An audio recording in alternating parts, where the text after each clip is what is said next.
And I'm expecting that before the end of this week, they will actually have completed a report. And once I have sight of that report, I should convene a special sitting, preferably the next week, so that we can get rid of it. We have consulted both the speakers of Parliament and they have assured us that there will be no special parliamentary meeting for BBI. We were working with receiving the reports on 20th, 21st and 22nd of April. Then by the time the House resumes in 4th of May, we'll have finalized and we table the report before the National Assembly and then later before the Senate on the 11th. I have not received any request for a special sitting from any quarter, and therefore there could be I don't see anything else that would be so urgent as to require the House to be recalled if that report is not to be submitted. All right, different leaders speaking there. They are the leaders at different capacities in Parliament. And I want to begin with you, the Deputy Majority Whip, because you're closer to them than any of us here. And so what is the agreed position? What is happening with the BBI-sponsored Constitution Amendment Bill? I think we had a debate about it when we adjourned. The problem arose from the JLAC committee. They came and they sought extension of time. As a House, we agreed through the ruling of the Speaker that we will have a report or we will have a debate on the matter with or without the report by April 1. And then unfortunately we had this lockdown which actually interfered with the calendar of what we were supposed to do. Then the committee, when they went, they are preoccupied with the extraneous matters. Extraneous in the sense matters not related to how they should handle the report, but matters related to external forces. Because if you hear what the chairman, the chair from the Senate and the chair from the National Assembly, it is actually not what they were told to what to do. What are they told to do? No, they were supposed to bring a report for consideration. If you are doing a public initiative through a referendum, you are talking about the sovereignty of amending or introducing these changes that require a referendum. You don't need to go and do the consideration these people are talking about.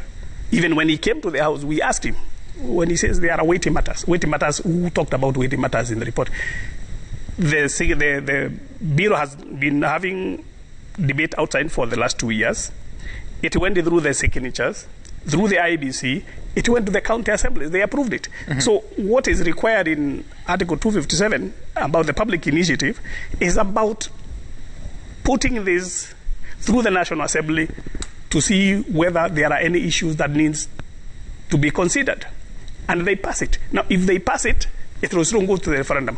If they vote against it, it will still go to the referendum. Everybody knows that. But today you hear that because people who wanted to do the changes is because they wanted to do it, to use it for blackmail. I'll give you some of the concerns that are coming out of that joint sitting of both committees of the Senate and the National Assembly. Yes. But first, let's listen to one gentleman who was the vice chairperson of the BBI task force. Let's listen to what he said about his concern about the implementation. And right now, even as we wait for BBI to go through the referendum, there are already challenges of implementation. We know that a timeline was there. Whether that timeline will be met, the jury is still out. Parliament is reconvening on May 4th. We still have the court cases. We don't know how they will rule. All right, that is Adam Zolo. He was the vice chairperson of the BBI task force for, was it 2 or was it 3 years? And when you look at this, let me take it to Dr. Chris Omalwa, because Now he says that they're engaging in extraneous matters. I don't know what you've heard about what's happening, and Adams always raising questions. Is it even possible that you're going to have a referendum in June? There are some cases already in court contesting that, but they don't stop the Parliamentary. But can I use one sentence and conclude? You'll come back. Cut me short. No, I'll come back to you. Let's first hear from him. First and foremost, even if there were no cases in court, referendum in June is practically impossible. Because when you look at the timelines, the way it is, after this bill passes Parliament, it has to go to the President for assent. And before he assents, he has to send it to the IBC for purposes of referendum. As we speak right now, the IBC is not well constituted in terms of the commissioners. We passed a law in Parliament, the IBC Amendment Act, whereby they gave room, the President assented. The President is supposed to prioritize the selection panel to be put in place so that they can start interviewing the commissioners. We can't afford to go for a referendum with 3 commissioners in the IBC. First and foremost, the President must demonstrate a commitment by putting a selection panel in place to start interviewing the prospective commissioners immediately. That is one. So if that has not been done, I don't see this referendum being done before June. In this referendum, again, we have issues of delimitation of boundaries and the creation of this extra 70 or so constituencies. And I guess that's why the problem is when it comes to the joint committee, because the joint committee thinks they should have room to amend and increase some constituencies. We've seen the Prime Minister has gone to some areas, Busia in particular. He promised them that they are going to add a new constituency. So, yes. When was that? Sometime, maybe you didn't know. Before the report or after the report? It was after the report. Some times back, I watched it on TV, and the people of Busia said, we've been promised that we'll get a new constituency. First and foremost, we need to know that when it comes to matters of delimitation of boundaries, it is the prerogative of IEBC. And these issues of interfering with the work of IBC, some of us were totally against it. This work should be left for IBC. When you look at this draft, the transitional clause, the Constitution is very clear that delimitation of boundaries must be done at least 12 months before elections. As we speak right now, we are supposed to have elections in August. How many months do we have? And the time frame that IBC requires to do the delimitation, they've proposed 6 months, but they are saying they can't be able to do this with limited budget. It will take more than a year. Does it mean you want to use this to extend the general election? Those are the questions we're asking. So to me, the referendum issue is not possible in June. But as Malcolm More has said, and this is precedence has been there, there are many times the bill has come to the floor of the House and we've debated it without the committee report. But afterwards, when we changed our standing orders, we said that before a bill has been debated and the second reading at the floor of the House, it is important to have a committee report. But remember, the House has veto powers. It's not a must that when they bring their report, the House must is obligated to follow it. Let me ask you, before you go into the concerns, because you've enumerated some of them, if the report was to come back to the House, would you vote for it or against it? When the report comes to the floor of the House, we do not debate the report. The report is just there to inform members when it comes to the debating. Many people assume members are not knowledgeable. Some members have gone through this. In fact, I've been saying... Let me rephrase it. Okay. If the report comes and now the House is able to consider the Constitution Amendment Bill of 2020, would you vote to approve it or vote to reject it? First, I've not seen the report. So I can't comment on what I've not seen. The Constitution Amendment But because of the Article 257 of the Constitution, when this report comes, to me, it is a rubber stamp. It's a conveyor belt. Parliament is a conveyor belt. So why would we cannot amend anything. When the report comes, members will debate and they'll either reject or accept it. Notwithstanding the voting, this bill is on transit. We are a conveyor belt. It's going to the President. Whether we reject or we accept it, it has to go to a referendum. Dr. Chris Omalo, the simple question I'm asking you, would you vote for it or against? Personally, I'll vote for it. But you have enumerated so many concerns. Who's going to resolve them? No, when the concerns come, it does not mean... I want you to understand how Parliament works. I can raise the concern, but that does not mean that when I vote otherwise, I'll block the bill from going to the President to take it to the IBC. What I'm trying to make you understand is when you read Article 257 of the Constitution, and this is the article that is guiding the process where it is now. When it comes to Parliament, remember this bill is not our bill. This bill is from the public. The 1 million people who signed.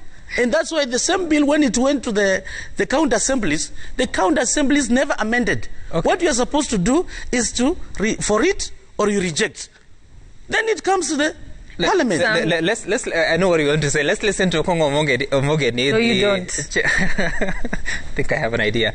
Let's listen to him about the challenges that they are facing as they consider the bill at the committee stage.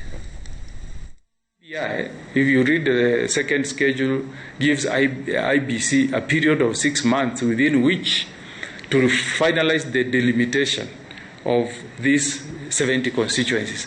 Now, IBC has raised a very serious concern to the effect that 6 months is not enough for them, one, to do public hearings in all these counties and draw boundaries where these constituencies should be, transfer and create a voters register for these new constituencies, and then, in line with Article 89, give timelines for resolution of disputes that may arise from the drawing of boundaries. They also raised an issue that once they create 70 constituencies, they must create at least 4 wards in each of those constituencies, and these will also need public hearings so that they are able to draft the new boundaries for these wards. So they said that they require a minimum of 2.5 years before they finalize this process. Now, they are the only ones who can do the delimitation of boundaries. They say they were never consulted, and they feel that if we allow the second schedule that divides the 70 constituencies within 28 counties, then somebody would have usurped their constitutional mandate. And they indicated that if we leave that matter unresolved, there is a likelihood that the BBI process will be challenged in court. Right, and Honourable Boss, listening to all that and what the two gentlemen have said, what is Parliament's role in considering a bill that has all these concerns? What are they supposed to do at this point in time? I think the role of, first of all, Parliament was due to have debated this in the beginning of April. Unfortunately, we were put on what I call an executive-imposed recess because it was not originated by Parliament. It is the President who said that we should go on recess. And I don't even know why we agreed to it, when there is something as serious as this being able to happen. Were you able to take a vote on that? Yes. Yes. We voted yes. Yes. But also you must remember that the House can only have 60 persons inside. So yes, you don't have. Were you able, as an MP, were you able to take a vote on that? I was not inside the House on that day. I was outside. So your vote? Because you only have 60%. In any case, I think now that this has happened, when the time comes and we actually debate it in Parliament, because as I think I agree with Dr. Chris that Parliament is a conveyor belt. But what will be significant and important, and which I look forward to, is to be able to make a statement and contribute in the House and point out the challenges with BBI. Not for now, it may pass, but for one day history shall vindicate us. Because I think as leaders, we must point out, and I have done my part through YouTube videos where I've pointed out that these are the challenges with this BBI report. And then, one day, when we revisit this issue, because this is not the end of it, they might force it down our throats now, but there will be a time when we will be able to relook at it. Then we will be able to go back to the Hansard and see and take into consideration the issues raised by Kenyans. If you look at saying that we are going into a referendum, and I'm surprised that Adam Zolo thinks that the BBI report workers, those employees in the BBI team, that they can decide the timelines. The timelines are decided by different agencies. For example, on the issue of boundaries, or on the issues of when we can have a referendum or even go to an election, that is purely in the hands of IEBC. I think one of the biggest challenges is, even if we were to go to a referendum today, how do you go to a referendum without having updated the voter register? Voter registration, the last voter registration was done, I think, in 2015. We have not undertaken mass voter registration after that. Therefore, we are going to have a large part of our population that is not going to be able to participate in the referendum, can we then say that that referendum is legitimate? It cannot be legitimate in all standards of electoral management. The 60% of our voters by 2022, if we were to register everybody, will be young people. And I don't think young people should allow a referendum to go on in this country when there hasn't been mass voter registration. When we look at boundaries review, it is not the place of that team of BBI to decide that Kiambu gets 1, so-and-so gets 2 constituencies. It is not their job. Because arriving at boundary delimitation and review is a scientific process set out in Article 89 of the Constitution. It is very clear. Even the numbers, it says 1/3 of this and not more than 2/8 of that, and so on. It is so clear that it is not something that you dish out on a schedule. But it is. But another important thing, you must go back down to the people. Right. Public participation. So even if they were to dish out those constituencies today, I can assure you that no court of law will allow it, just on the fault of public participation. And as Omogeni says, they do not have sufficient time to go for public participation, neither do they have the resources to go to public participation. Just let me explain to you. Imagine when you say that, when you say that Nairobi will have an extra 17 constituencies, for example, then within those constituencies there has to be wards. And therefore you'll ask yourself, where Citizen is sitting today, which ward will it fall into? And even after you decide that it is going to be this designated as this ward, then you have to break down to polling stations. And remember, there can only be 700 people per polling station. So by the time you break down the units of this country to 700 people, from 50 million people living and residing in Kenya, and so many million who are registered voters, then breaking down to 700, that is not a job that you can do in a couple of months. And remember, when you count the timeline that we have, our time ends in March. We only have between now and March. Because after March, people start moving to other political parties and campaigns start. So we have less than a year. Honorable More, I want you to note it down because we'll get back to you. I want to raise this with the Honorable Boss because you've worked at the Electoral Commission. You know the airtime you're allocating to us is not the same. No, I'll give an opportunity to respond as much time as you want. And the question I'm raising with you is that we have 1,450 wards. Is this number expandable? Yes, of course, the moment you increase the constituencies, then the wards have to also increase automatically. Because remember, the wards are the lowest electoral unit. In fact, actually, the polling stations. That's the 700 people. Then you move on to centers, and then you move on to wards, and then move to constituencies. So that has to be broken down. Some people think that it ends at constituencies. It does not end at constituencies. It ends at 700 persons per polling station. So the way I look at it, this is an imagination that they have, that they want to have a referendum and delimit boundaries all before the elections. I think it's going to be a tall order. As we say, the Electoral Commission is not properly constituted, as Chris Wamalwa has said. But I'm beginning to think that there is a fallout. And as he says, that extraneous issues have been raised in the report at JLAC. What Maoke Maora is actually saying is that they have a fallout in the handshake.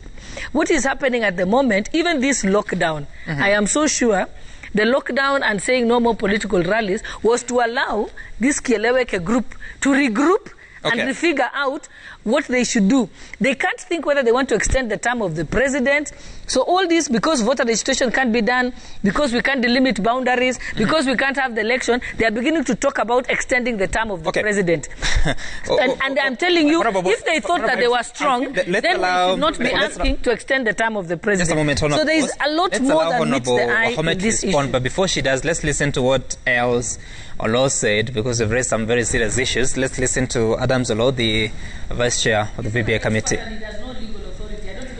You must have a champion.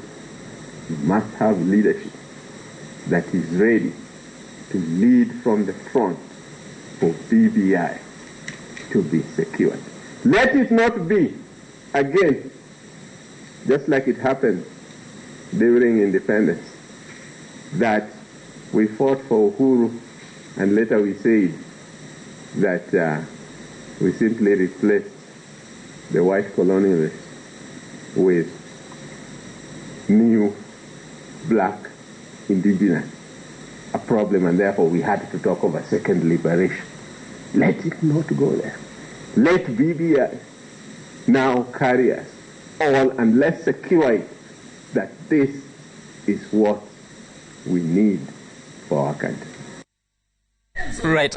Just a consultant who goes around talking big words, lives in his own utopia. In fact, what he has said there is totally irrelevant. There is no need even for us to listen to him. Let us continue with the debate. Wait a minute. Honorable Boss, he may be relevant to you, but the reason why we listen to him is because he was the vice chair of the BBI team that came up with the reports, and the reason why we're even having this discussion. Hence the reason why he misled the process. But Honorable Alice Wahome, because we may not agree on the place of whichever voice, but every voice counts here. I understand what he said.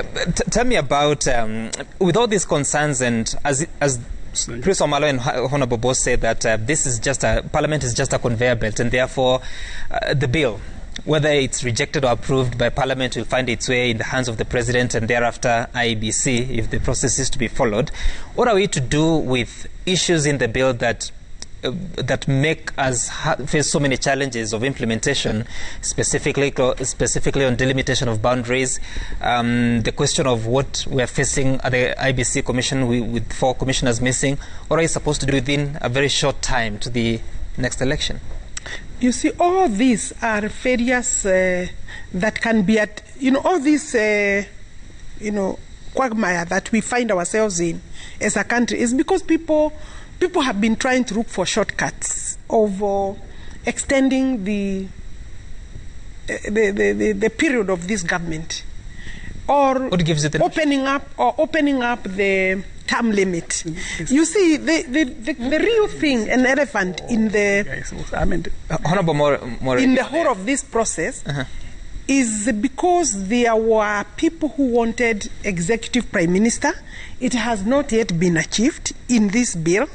Then they also were hoping to get room to insert provisions to extend, to remove term limit. Let's just say to remove term limit.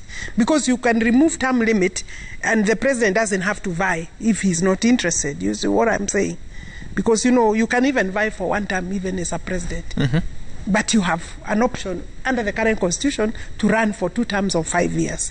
So those two were the key driving objectives of the whole of this shenanigan about BBI.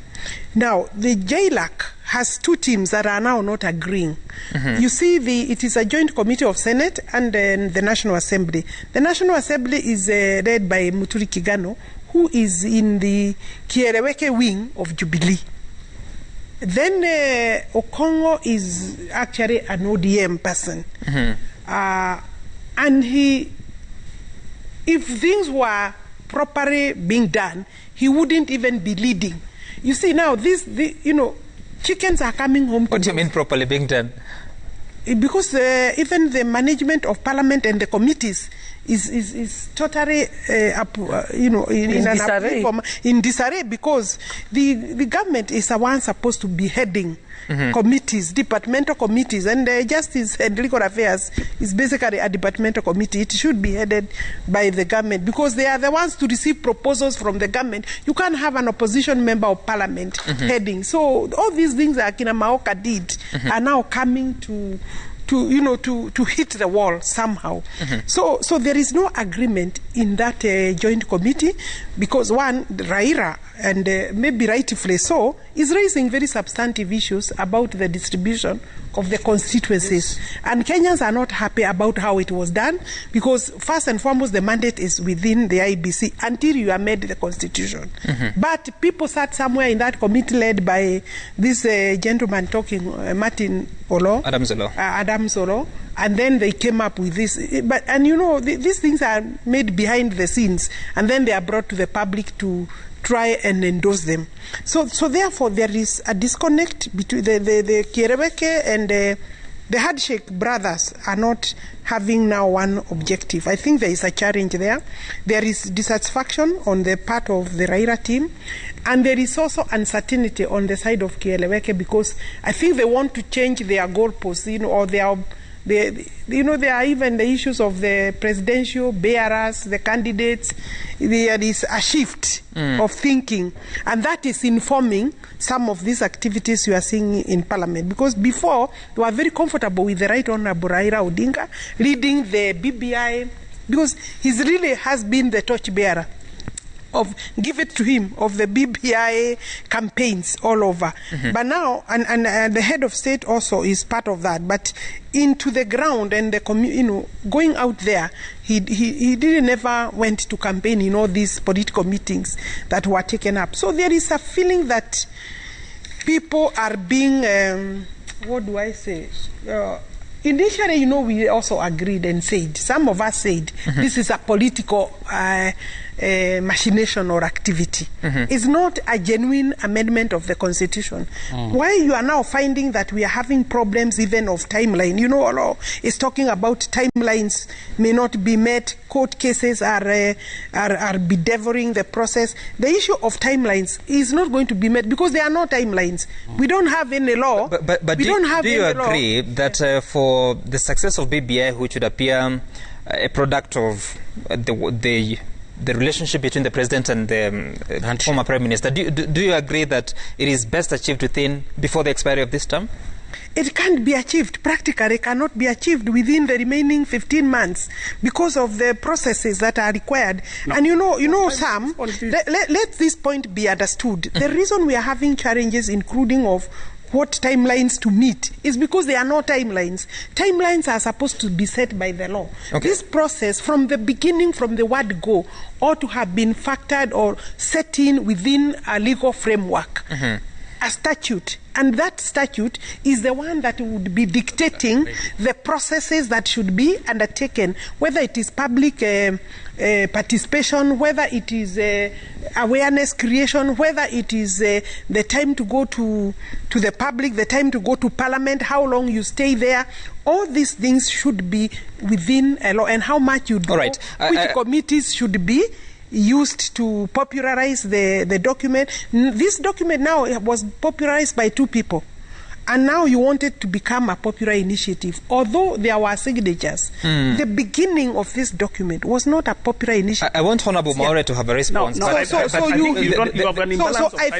think there, so that he can respond. I want you to respond to a question, but after they clarify, because you have raised, and you have also raised it, that there's a ploy to extend the term of the current regime. Yes. How is Which that we even need the market to answer. How is that even possible? I think now the response you are looking for, do you understand? Next time you are considering this kind of bench, you need to balance on the time. Honorable Maure, just respond to the question. Yes, but there's that allegation which has not been clarified. You're wasting now the time you could You see, Sam, okay, let me conclude. You asked me about how is that possible. Let's just allow Honorable Maure to respond. No, it is your time, and I'm asking you this question because all these allegations have been made, including that there's an intention. But you are aware these are political allegations. They are not based on any facts. That's why. So you are assuring us there will be no extension of term. I want you to say so that you never raise it in Parliament. No, if you extend Parliament even by 1 hour, you end up with a serious backlash in the country. There are people who want timely elections like we have had since independence. It is not going to be changed this time. That one, we should all fight it, and you are members of Parliament as well. Secondly, the issue of where the BBI is, I can assure you there will be a special sitting to extend, to discuss the report of the committee. With or without the report, there will be a special sitting, and it will be there. Hopefully, you'll hear from the Speaker, because I don't want to announce it myself. The Speaker is the one who has the power to announce the sitting of Parliament. So before the end of the Second, the issue that has been raised about the fallout between they are saying between the handshake and the Kieleweke team and the timelines. Oh, these are just statements people go and discuss and imagine. I can assure you there is no fallout of anybody anywhere. You have seen even the debates about the people who are said to be, you're having meetings here, it becomes headline 2, 3, 4 days. It's just a waste of space. And these are kind of sponsored headlines. There isn't any shift. But Honorable Mauro, there are many things that have been said in the press and eventually they come to fruition. No. But on this one, there is no shift of approach, let's say, between the president and the former prime minister. Because I'm sure that's why people are just splitting hairs. There isn't a shift. What you have heard Morgan say on the clip there about why they are fighting it, he comes from Kisii County, and he has gone there to Kisii and they promised that they are going to fight to add a constituency there. It is not true that he can add anything. Second, if you remember the history of all the electoral commissions that can come to your memory, from the days of Mangovia to Chezoni to Kivuitu to just in between Kivuitu, there is the Ligale. And Hassan. The Ligale Commission before Hassan came in. They went around in this constituency. What they did, you cannot talk about an electoral commission doing that or an independent bodies did that. And I've always been giving this the second time I'm giving the example. Sure. If you go to Meru County, go to a place called Igembe and in Tonyere constituencies that time, he went and he took 2 very big constituencies and merged them and created another constituency. So the Waigembe, who are in parliament today, are 3. If you go to Vihiga County, which has 570 population, the Waigembe alone are 550. The Vihiga, the population there is 570. But if you go to Vihiga, there are 5 members of parliament. If you go to Igembe, there are 3. These are the criminal things that are being corrected by having this schedule in this draft, because there are those people saying that, no, you are taking the powers of IBC. They have no idea what... They have an idea, but they want just to be funny by twisting the truth. The truth is... So you're defying Article 89? No. I give you time to rant. No, it is true, because Just you can't have all those statements and then they are not responded. Honorable Let me rant, also my chance to rant. They express their views. Yes, ndio nakwambia, she had a chance and I kept quiet. Okay. Now, what we are facing here is people who are enjoying injustice by having others not represented. It is the first time we have people going by population through this document, because if you wait for the IBC to do it for you, they will never do it. If it goes through a referendum... Let me finish. There is something which has been headed by anybody who wants to talk politics instead of law, even when they are lawyers. When you take something to the referendum, it is above even that constitution you are talking about. It's above even that act of the IBC. It can actually scrap the office of the president. It can scrap even parliament. It can scrap anything once you've taken it to the referendum. The office remains as it is as per the constitution. No. I'm trying to tell you. I have asked you this question before. As per the constitution, when you change, when you go to a referendum, you can even delete that office. But you cannot use a draft to make decisions. Not a draft. When it goes to the referendum, it becomes a serious document. Let me ask you this question. A serious document. Let me ask you this question again. Yes. Because you're saying that you want to correct the historical injustices that we have suffered in that schedule as Meru County. In the not Meru County.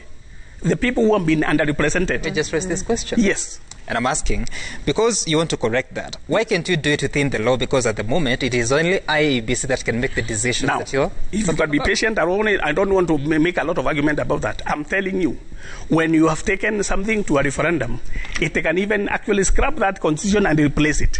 It can amend anything, and it can take those powers from IBC. So by taking it to a referendum, you have corrected what the IBC could have done. But shouldn't you and they would not have within the current constitution? If you look at the history, I've given you all that history. Why was legally not able to give us the same numbers as he is giving to Vihiga because of the population, and we have the same population? You cannot answer that. But by putting in the schedule the places where the population is high and has been discriminated in the history of the last 50 years, it is being corrected in this schedule. And those people who have been beneficiaries are the one making noise about powers of IBC being taken. No, they have not been taken. All right, I need us to... They have been taken by the people. The people are the owners of the powers. All right, Dr. Wamalo, I want you to focus on a specific issue because we need to get out of this topic. And that is on... there are so many other matters that are in the BBI report, or reports, that didn't require constitutional referendum, but yet we haven't seen anything being done, including the promise to the youth that they are going to get a grace period if they start businesses, that they are going to get some more time on help to repay. all this is not being worked on. So what is the plan, even as Parliament grapples with all the challenges of whether they can sit or they cannot with COVID? Yeah, thank you very much. When you read Article 255 of the Constitution, clearly stipulates which are matters of referendum. But when you look at the BBI report, issues to do with higher education loans board, the policy of extension repayment, it does not need a referendum. And the government which is in place right now, and higher education for that matter, they should implement it. This is a straight administrative matter that you don't need a BBI. BBI was done in a way that there are some issues you are put together, like you are being given bread and kind of something, a snake on it, so that you either reject it or you take the entire. When you look at that draft bill, let us say icing on the cake absolutely, of a snake. absolutely. So the issue, for heaven's sake, of saying that the students from the university higher education, I'm a beneficiary of higher education loans board, right? Okay, you don't need this issue. You don't even have statutes. It is just a policy that higher education loans board can meet, and it is ratified, and that happens. That's what I'm asking. So the issue is not being done. I mean, Parliament, we should be calling for implementation. Absolutely, and it should come from them. The higher education loans board have powers. You appear to support the BBI process. Have you raised questions? By the way, when you support something on the floor of the House, it does not mean you support it 100%. And maybe it explains why some people thought they should have a multiple question.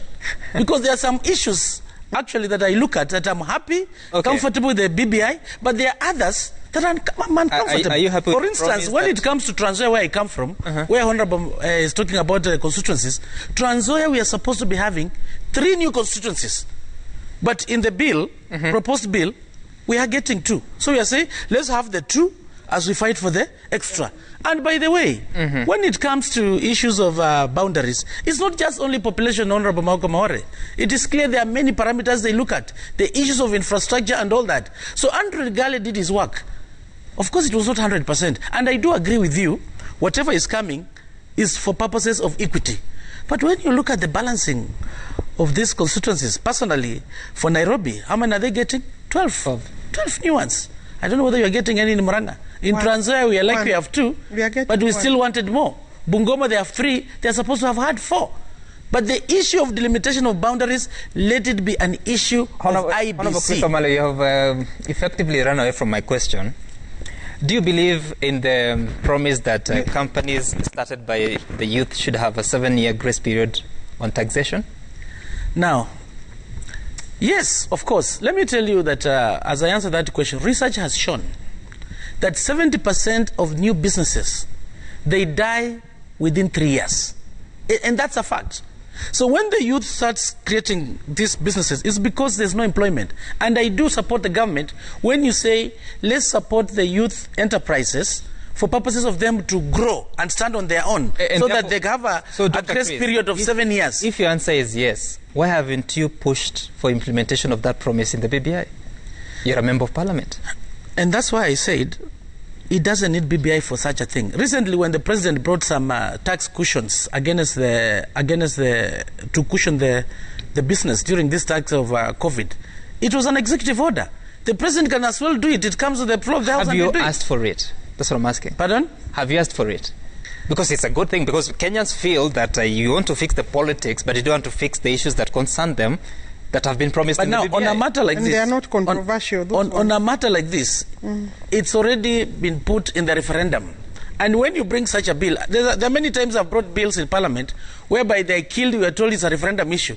You remember, I brought a bill to change the elections date to December. And we gave the reasons it went through.